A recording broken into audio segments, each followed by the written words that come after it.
বন্ধুরা, তোমরা কি জানো ১ কাপ চিড়ের সাথে 1/2 কাপ বেসন মিশিয়ে দারুণ মুখরোচক একটা স্ন্যাক্স রেসিপি তৈরি করা যায়।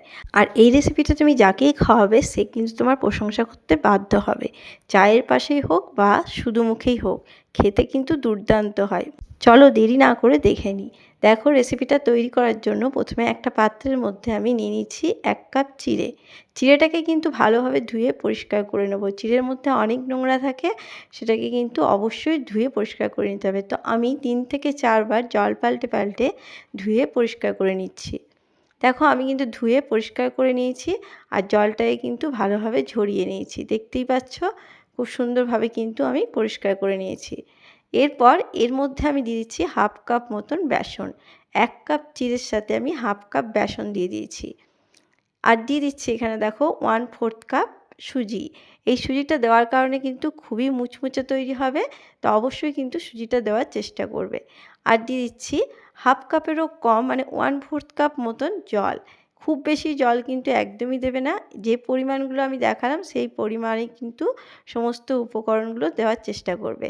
এরপর ভালোভাবে কিন্তু মিশিয়ে নিতে হবে। কাদা কাদাভাবে একটু মিশিয়ে নেব। বেসন, সুজি আর এই চিড়েটাকে ভালোভাবে কিন্তু আমি মিশিয়ে নিয়েছি। এরপর মিশিয়ে নিয়ে এটাকে আমি ঢাকা দিয়ে রেখে দিচ্ছি। বেশিক্ষণ রাখার একদমই প্রয়োজন নেই। জাস্ট ৫ মিনিট এটাকে ঢাকা দিয়ে রেখে দিলেই কিন্তু সুজিটাও ফুলে উঠবে আর চিড়েটাও কিন্তু নরম হয়ে যাবে।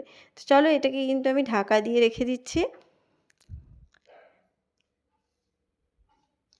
তো দেখো, আমি কিন্তু ৫ মিনিট রেখে দিয়েছিলাম। ৫ মিনিট পর কিন্তু ফিরে এলাম। দেখতেই পাচ্ছ, সুজিটা কিন্তু একদম ফুলে গেছে এবং জলটাও টেনে গেছে। তাই জন্য জলের পরিমাণটা একদম পারফেক্ট দিতে হবে, যাতে জল কিন্তু বেশি দিলে এই স্ন্যাক্সগুলো কিন্তু ভালোভাবে তৈরি করতে পারবে না। তো দেখো, পুরো ভালোভাবে কিন্তু একদম জলটা টেনে গেছে। ঠিক এরকমভাবেই কিন্তু করে নিতে হবে। এরপর ভালোভাবে কিন্তু আমি মিশিয়ে নিলাম। দেখতেই পাচ্ছ। এরপর কিছু ভেজিটেবল কিন্তু আমি এখানে যোগ করব। এই ভেজিটেবলগুলো অবশ্যই দেবে, তাহলে কিন্তু বাচ্চাদের ভেজিটেবলও খাওয়া হয়ে যাবে এবং মুখরোচকও হবে। তো দেখো, আমি প্রথমে দিয়ে দিয়েছি গাজর। একটা হাফ গাজরকে আমি গ্রেট করে দিয়েছি। আর দিয়ে দিচ্ছি হাফ ক্যাপসিকাম, সেটাকেও আমি ছোট্ট ছোট্ট করে কুচি করে নিয়েছি। তার সাথে দিয়ে দিলাম এখানে পেঁয়াজ কুচি। একটা মিডিয়াম সাইজের পেঁয়াজকে ছোট্ট ছোট্ট করে কুচি করে নিয়েছি, দিয়ে দিলাম। আর দিয়ে দিচ্ছি লঙ্কা কুচি। অবশ্যই ঝালটা কিন্তু কম বেশি করে নিতে পারো। দিয়ে দিলাম ধনেপাতা কুচি অনেকটা পরিমাণে। আর দিয়ে দিচ্ছি এখানে হাফ চামচ মতন কাঁচা জিরে, মানে গোটা জিরে দিয়ে দিয়েছি। আর দিয়ে দিচ্ছি একটু কাশ্মীরি লঙ্কার গুঁড়ো, কালারটা ভালো আসবে বলে। আর দিয়ে দিলাম এখানে চাট মশলা, আরও চটপাটা বানানোর জন্য। দিয়ে দিলাম স্বাদ মতন লবণ। এরপর সমস্ত উপকরণগুলোকে কিন্তু আমি হাতের সাহায্যে ভালোভাবে মেখে নেব। হাতের সাহায্যে এটা মেখে নেবে, তাহলে কিন্তু খুব সুন্দরভাবে এটা মাখা হয়ে যাবে। সমস্ত ভেজিটেবলগুলো একদম যেন মিশে যায় সেইভাবে কিন্তু মেখে নিতে হবে। তো হাতের সাহায্যে চেপে চেপে কিন্তু আমি মেখে নিচ্ছি। আমি জলটা এই জন্যই কম দিতে বলেছিলাম, যেহেতু কিন্তু ভেজিটেবলের মধ্যেও কিন্তু অনেকটা জল থাকে, সেই জলটাও কিন্তু ভালোভাবে মিশে মাখানো হয়ে যাবে। তো দেখতেই পাচ্ছ, খুব সুন্দরভাবে কিন্তু আমি মেখে নিয়েছি। ঠিক এইরকমভাবেই কিন্তু মেখে নিতে হবে, তাহলে কিন্তু স্ন্যাক্সগুলো খুব সুন্দরভাবে তোমরা তৈরি করতে পারবে। তো চলো, এটা কিন্তু রেডি হয়ে গেছে। আর এবার হাতের মধ্যে অল্প একটু তেল লাগিয়ে নিয়েছি, যাতে কিন্তু তৈরি করতে খুব সুবিধা হবে। এরপর হাতের মধ্যে একটা মণ্ড করে নিলাম। তারপর হাতের তালুতে রেখে এইভাবে আমি লম্বা লম্বা শেপ দিয়ে নিচ্ছি। তোমরা চাইলে কিন্তু এটা অন্য শেপও দিয়ে নিতে পারো। আমি আজকে এইভাবেই কিন্তু তৈরি করব। দেখো, দেখতে কতটা সুন্দর হয়েছে, আর এইভাবে তৈরি করলে দেখতেও ভালো লাগবে আর বাচ্চাদেরও খুব পছন্দ হবে। তো দেখো কতটা সুন্দর হয়েছে। চলো, একটা আমি তৈরি করে নিলাম, আরও একটা তোমাদেরকে আমি দেখিয়ে দিই। হাতের মধ্যে কিছুটা মণ্ড তুলে নিয়েছি, তারপরে হাতের সাহায্যে এইভাবে কিন্তু লম্বা শেপ দিয়ে নিচ্ছি। তৈরি করা একদমই সহজ।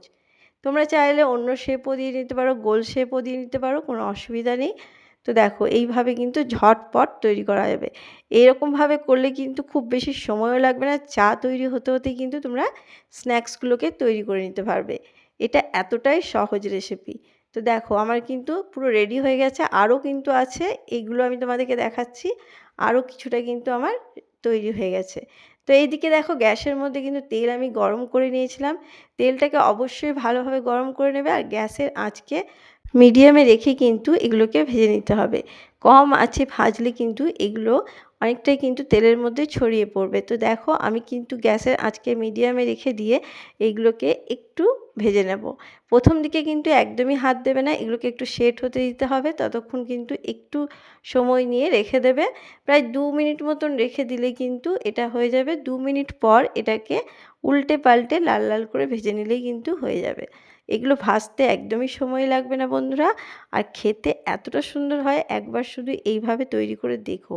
বাচ্চাদের তো খুবই পছন্দ হবে, আর বাচ্চারা তো এমনিতে ভেজিটেবিল খেতেই চায় না। তো ভেজিটেবিলকে এরকমভাবে যদি তোমরা স্ন্যাক্স তৈরি করে দাও, তাহলে কিন্তু বাচ্চারা খুব ভালোবেসে খাবে, খুব পছন্দ হবে তাদের। তো চলো উল্টে পাল্টে কালার আসা অবধি কিন্তু আমি ভেজে নেব। গ্যাসের আঁচকে কোনো মতেই কিন্তু লোতে করবে না, একদম মিডিয়াম আঁচেই কিন্তু পুরোটা ভেজে নিতে হবে। তো চলো একটু কালার আসা অবধি কিন্তু ভেজে নিচ্ছি। দেখো কালারটা কিন্তু একদমই চেঞ্জ হয়ে এসছে। এর থেকে বেশি কিন্তু আর কালার করার প্রয়োজন নেই। আর যত এইভাবে ভাজবে, মানে একটু সময় নিয়ে ভাজবে, তত কিন্তু এটা মুচমুচে তৈরি হবে। তো চলো এগুলোকে আমি তুলে নিচ্ছি। দেখতেই পাচ্ছ কতটা সুন্দর হয়েছে আর কতটা লোভনীয় তৈরি হয়েছে। বাচ্চাদেরকে যদি এইভাবে তৈরি করে দাও, বাচ্চারা কিন্তু খুব পছন্দ করবে। এমনকি বড়দেরও খুব ভালো লাগবে। চায়ের পাশে যদি এইভাবে কিছু স্ন্যাক্স পাওয়া যায়, তাহলে কিন্তু অসাধারণ হবে। তো দেখো কতটা সুন্দর হয়েছে, আর এগুলো তৈরি করা একদমই সহজ। তো চলো আমি কিন্তু সমস্তগুলো ভেজে নিয়েছি, দেখতেই পাচ্ছ 1 কাপ চিড়ে, 1/2 কাপ বেসন দিয়ে কতগুলো স্ন্যাক্স তৈরি হয়েছে। এগুলো খেতে কিন্তু অসাধারণ হয়েছিল। তোমরা একবার হলেও তৈরি করে দেখো। আর আমি এখানে টমেটো সস দিয়ে সার্ভ করছি। টমেটো সস দিয়ে একবার খেয়ে দেখতে পারো, না হলে কিন্তু শুধু মুখেও ভালো লাগবে।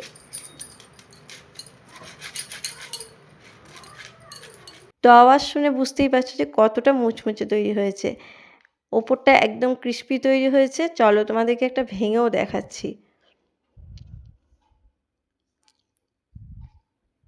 তো দেখো ওপরটা একদম মুচমুচে, ভেতরটা কিন্তু নরম। খেতে কিন্তু অসাধারণ হয়। কেমন লাগলো আমার আজকের রেসিপি বন্ধুরা? যদি ভালো লাগে অবশ্যই চ্যানেলটাকে সাবস্ক্রাইব করে দিয়ে আমার পাশে থাকার অনুরোধ রইল।